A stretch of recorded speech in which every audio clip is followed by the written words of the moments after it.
Why? Adrian raised his eyebrows far enough to make his glasses slide down his nose. Good question. Noah had to take a few breaths. Other people often got impatient with his need to think before he answered questions, but Adrian's expression never wavered. It was part of what Noah liked about talking with him the night before. Adrian gave him the space to reflect and didn't make him feel all awkward about it. I have a sister, he said finally. It was far more complicated than that, really, but it was easier to focus on the familial similarities than on the strange protectiveness he felt toward Adrian. Yeah? Adrian prompted. Older sisters have a way of keeping us on the rails, don't they? He said.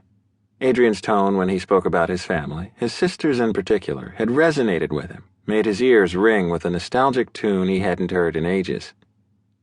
Word, Adrian bumped fists with him. And I have two. You only have the one? Yeah, Ruth. And I... It was hard to put into words what Ruth meant to him. I was there when she got married 12 years ago, and I was there when she had my nephew. But lately, I haven't been there. Oh?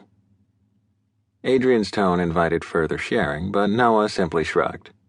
The reasons behind his absence were intensely complicated, and he didn't have the vocabulary to explain how hard it had become to be the bachelor uncle at family events. Knowing he was always going to be the bachelor uncle, the awkward one, unsure how to deal with kids, the guy with no one to go home with afterward, no one to sneak away with for a quiet word. He had never done well with crowds, and the larger Ruth's extended family got, the more difficult it was for him to go home. It's probably not the same thing, but I've kept my distance since Emily started seeing Darren a few years ago. I was already the odd guy out in my family, the weird kid with the dark hair and tats and piercings who kept asking for computer hardware for presents. Adrian's tone was a bit wistful. They do make good presents. Noah jumped at the chance to focus on Adrian's life instead of his own situation. Agreed. Adrian bumped fists with him again. But anyway, I used to escape to Darren's house whenever I was home, even after we stopped seeing each other. But then he decided to go be some big IP lawyer and went to law school with Emily, and now... It's just weird. So weird. Adrian laughed, and the deep timbre knocked something loose inside Noah's chest, and he found himself joining in, his laugh a strained, rusty thing compared to Adrian's freewheeling chuckle. You'd really take me to Denver?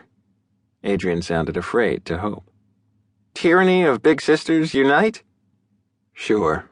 Noah kept his voice light. He didn't want to sort through the tangled mess of reasons he had for agreeing to this. And it's not that big of a deal. If we leave soon and drive straight through, we should be there shortly after dinner time. I'll drop you off, get as far back as I can. Stop and sleep, then I should manage almost a full workday tomorrow. Your deadline, you sure you can afford to lose a day? No. It'll work out, but we should head out soon. Adrian leaped up, then held out a hand to help Noah. Adrian's constant stream of casual touches made the skin on the back of Noah's neck itch. Even the brief clasp of their hands made his traitorous body take far more notice than it should. I'll help you get everything ready to go. It doesn't take too much to get on the road. Noah followed him down the path to the RV. The dirt path was drying out, but enough mud remained for the dogs to squish in. He added paw cleaning to his to-do list. Still, I'll do whatever you need.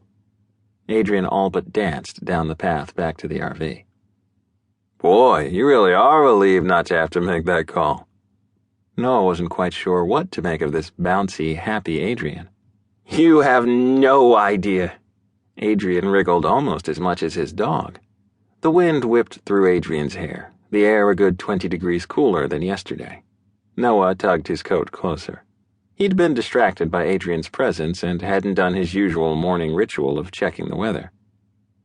We should stop in Green River, get a sweater thing for Pixel before he shivers out of his skin, and a phone charger for you. Charger would be nice, and Pixel could definitely use a sweater, but I feel like I owe you so much already. You will let me send you funds for gas and the stuff you buy, right? Yeah, and I'm going to hold you to that beta access for the game you offered.